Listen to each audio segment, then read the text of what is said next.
Bonjour à tous, merci de choisir France 24 pour vous informer. Vous êtes au cœur de l'info, voici tout de suite les grands titres de ce vendredi 15 mars. Jour de présidentielle en Russie.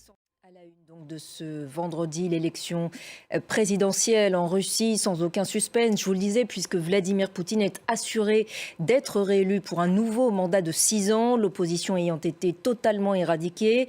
Face au président sortant, 3 autres candidats qui servent en quelque sorte de faire-valoir. On en reparle avec Gauthier Rebinski. Bonsoir Gauthier. Aucun doute donc sur l'issue de ce vote, si ce n'est la participation. Qu'attend Vladimir Poutine de ce scrutin? C'est assez mystérieux parce que...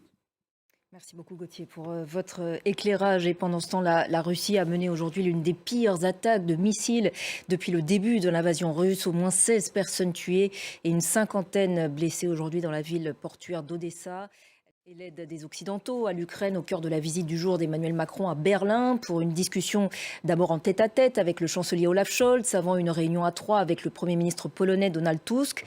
L'heure est à l'apaisement après les propos d'Emmanuel Macron sur l'envoi de troupes au sol. Voilà donc pour cet extrait de l'allocution du président français Emmanuel Macron tout à l'heure à Berlin. Je vous le disais, on affiche à présent l'unité au sein du couple franco-allemand sur cette question du soutien occidental à l'Ukraine. On va à présent rejoindre à Berlin notre correspondante Anne Maillet. Merci beaucoup Anne pour toutes ces précisions depuis Berlin. Après 5 mois de guerre au Proche-Orient et alors que l'intégralité de la population gazaoui est menacée par la famine, un premier bateau chargé de 200 tonnes de vivres est enfin arrivé via un couloir maritime depuis Chypre. Voici donc pour l'essentiel de l'actualité internationale. Restez avec nous sur France 24.